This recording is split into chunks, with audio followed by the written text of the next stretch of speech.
Zaczęło się od legendy, że istnieje magiczny artefakt, który pozwala przenieść modele 3D z komputera do fizycznego świata. Ten artefakt to drukarka 3D. Na początku były strasznie drogie. Pierwszy model za 3800 zł widziałem w markecie Auchan. I jeszcze wtedy, jako student, takie pieniądze to był dla mnie majątek. Pomyślałem, może kiedyś.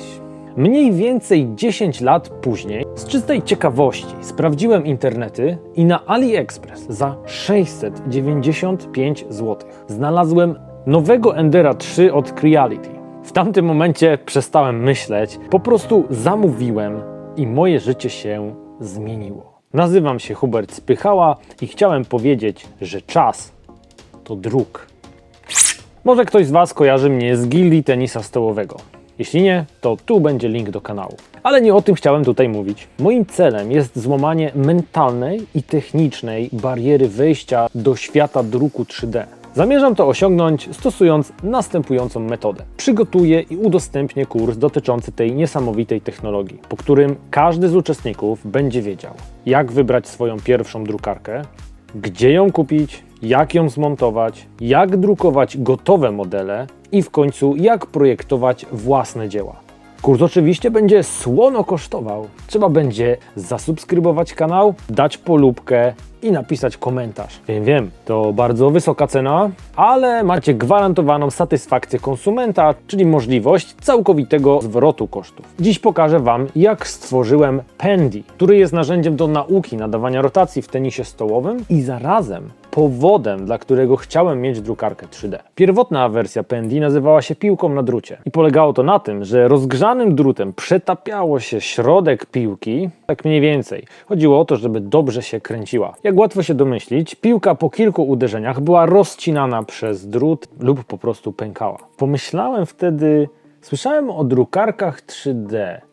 Mógłbym wydrukować taką piłkę, która będzie miała tunel w środku i dzięki czemu nie będzie rozrywana na strzępy. To było strasznie prymitywne rozwiązanie, ale jak już zrobiłem to, co chciałem, to poniosła mnie fantazja i zacząłem tworzyć całkiem nowe Pendy. Zaczynałem od Blendera, który miał masę tutoriali na YouTubie, ale od niedawna korzystam z OneShape'a i uważam, że daje dużo większe możliwości, jeśli chodzi o projektowanie właśnie takich użytkowych części. W przyszłości pokażę Wam, jak korzystać z obu tych narzędzi. W moim kursie na początku będziemy jednak korzystać z Tinkercada, który jest banalnie łatwy i bardzo intuicyjny, ale przez to mocno ograniczony w swoich możliwościach. Mimo wszystko na początek uważam, że jest idealny. To teraz taka spontaniczna nagrywka, jak zmontować Pendy. Za chwilę ukaże Wam się piękny materiał z procesu drukowania poszczególnych części.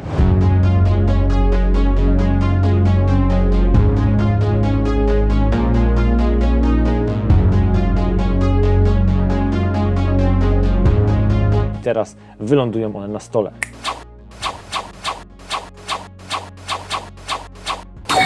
I teraz jak już mamy wszystko, to możemy to montować. Zaczynamy od tego, że jest jakaś tam rura PCV, a w każdym razie jest z tworzywa sztucznego i na to rzucam wkład.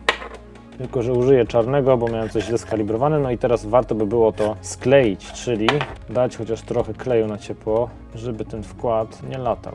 Okay. To się później przytnie, ale dzięki temu rozwiązaniu on będzie tutaj nam siedział. No to mamy nasz wkład zainstalowany i teraz kolejna rzecz to jest to, co robimy z naszymi widełkami, tak to nazwałem, że to są widełki. Tu mamy zakrętkę do wkładu, to się przekłada i teraz zakładam popychacz, tak zwany popychacz sprężyny, do którego się wrzuca jakiś mały przedmiot. Tu akurat zrobiłem niby zawleczkę, ale ona tak średnio skalibrowana. Powinno być git, ewentualnie uciąć to, co wystaje. Ok, no i teraz to już nie wyskoczy. No i co jest dalszym krokiem? Mamy sprężynę, sprężynkę montujemy do środeczka. Całość teraz zakręcamy. Dobra. W razie czego sprężynę można wymienić, żeby była za mocna, właśnie za sztywna. I co dalej? Dalej mamy naszą piłkę, to ciekawe, wydrukowana ze specjalnego materiału TPU, dzięki czemu jest miękka. Do tego mam tulejkę. Większość rzeczy drukuję z PLA, czyli taki najbardziej popularny. Tutaj mam śrubę, to jest bodajże 4. No i tą śrubę musimy przełożyć tutaj. Tulejka jest po to, żeby jeszcze dodatkowy był poślizg, bo w gumie to różnie to bywa. Co mamy? No nakrętkę M4, która jest samokontrująca, czyli ma taki plastik w środku. To się wciska w specjalnie zaprojektowane miejsce, dzięki czemu powinienem być w stanie to teoretycznie bez klucza dokręcić, czyli bez tego klucza, ale zobaczymy jak wyjdzie. Z drugiej strony sobie wkładam tę naszą śrubę M4. No i co dalej? Przyda się zestaw majstra.